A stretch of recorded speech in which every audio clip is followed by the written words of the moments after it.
বেঁচে গেছি না, আল্লাহ বাঁচাই দিছে না, এরকম গাড়ি আরও অনেক করতে পারবো ইনশাআল্লাহ।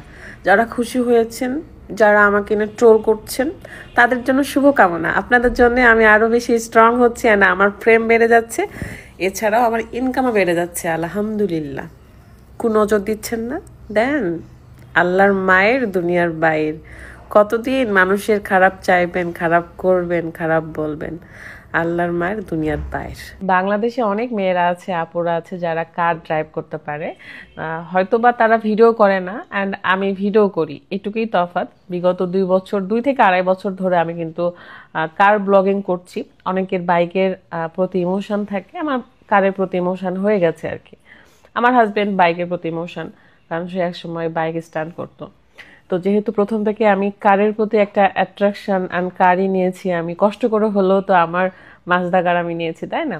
তো বিষয় হলো, অনেকেই বলতেছেন আপু যারা খারাপ ভিডিও বানাচ্ছে, ট্রোল করতেছে, অনেকে দেখছি কার্টুন বানায় বানায় ভিডিও করতেছে। মানে এই এত বড় অ্যাক্সিডেন্টটাকে ঘিরে আপনারা যে যেমন করে পারতেছেন ভিডিও করে টাকা কামাই করতেছেন, ওকে ফাইন করেন, সমস্যা নাই।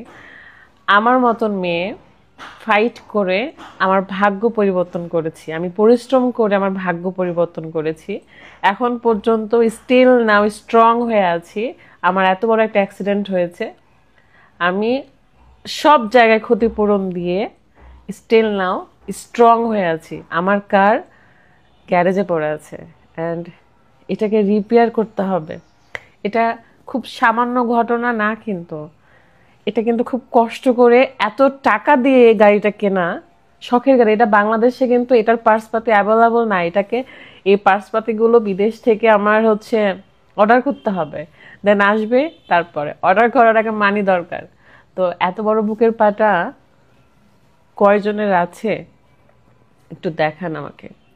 মেয়ে মানুষ হয়ে, ছেলে মানুষদের কথা বাদ দিলাম, কোটি কোটি টাকার ঘরের ছেলে মেয়েদের কথা বাদ দিলাম, আমার মতন মেয়ের যে নিজে পরিশ্রম করে ভাগ্য পরিবর্তন করেছে, যে নিজে নিজে কষ্ট করে এই জায়গায় আসছে, সব তৈরি করছি, সব ইচ্ছে পূরণ করতেছি, আবার ইচ্ছে ভাঙতেছে, আবার তৈরি করতেছি।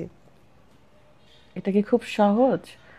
স্ট্রং কয়জন থাকতে পারে এই জায়গায়? কোনো ফ্যামিলি সাপোর্ট নাই, কোনো ফ্যামিলি সাপোর্ট নাই। ফ্যামিলি আমাকে 1 টাকাও দিবে না গাড়ি ঠিক করতে, ঠিক আছে? নিজের শখ নিজে পূরণ করছি, এখন এই নিজের শখটা যে নষ্ট হয়ে গেছে সেটাকেও রিপেয়ার আমারই করতে হবে। বিদেশ থেকেই পার্সপাতি আনাতে হবে, পার্সপাতি তো বাংলাদেশে নাই।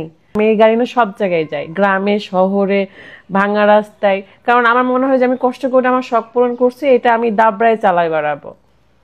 আমি ওই এত দামি জিনিস বলে ঘরের গ্যারেজে ঢুকায় রাখবো এরকম মেয়ে নই আমি।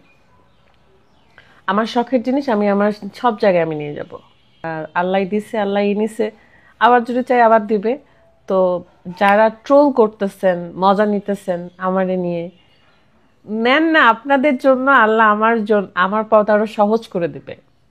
আমি আরো স্ট্রং হতে পারছি, আরো আরো সুন্দর করে আরো নতুন কিছু নিয়ে আপনাদের সামনে আসব, আরো নতুন কিছু সুন্দর করে সামনে আসবো ইনশাল্লাহ, আল্লাহ যদি চাই। সো হ্যাঁ, একটু কষ্ট হচ্ছে, আমার একটু ধৈর্য ধরতে হচ্ছে, বাট আমি পারি, আমি অনেক স্ট্রং একটা মেয়ে। হ্যাঁ, আমি অনেক স্ট্রং একটা মেয়ে, অনেক স্ট্রং। সো আমার ফ্যামিলির সাপোর্টের প্রয়োজন নাই। আমার 100 জনের মধ্যে রাজশাহীতে 30 জনই হেটার্স আমার, আর 30 জন মাথা খারাপ করে দিচ্ছে। বাংলাদেশে আমার অনেক ভালোবাসার মানুষ, সব জায়গায় ভালোবাসার মানুষ, সব জায়গায় হেটার্সও রয়েছে, বাট সবচেয়ে বেশি হেটার্স আছে আমার রাজশাহীতে। তাদের এলাকার ছেলের বউ আমি, আমি কেন এত বড় হয়ে যাচ্ছি, আমার ক্ষতি হচ্ছে কেন, আমি রাস্তায় পড়ে থাকছি না। অপস, আল্লাহর মায়ের দুনিয়ার বাইর, যারা আলহামদুলিল্লাহ পড়তেছেন, যারা হাজার হাজার ট্রোল করছেন, আপনাদেরকে আল্লাহ হেদায়েত দান করুক। আল্লাহর মায়ের পৃথিবীর বাইর, আমি কখনো কারোর ক্ষতি করি নাই, কাউকে না খারাপ কথা বলি নাই। এটাকে আমি বলবো যে আল্লাহ আমাকে বাঁচাইছে, অ্যান্ড আমাকে এখান থেকে আমি অনেক শিক্ষা অর্জন করতে পারছি, অ্যান্ড সেই শিক্ষা আপনারা বুঝতে পারবেন না যে আমি কি শিক্ষা নিতে পারছি। অ্যান্ড খুব ভালোভাবে আবারও কাম ব্যাক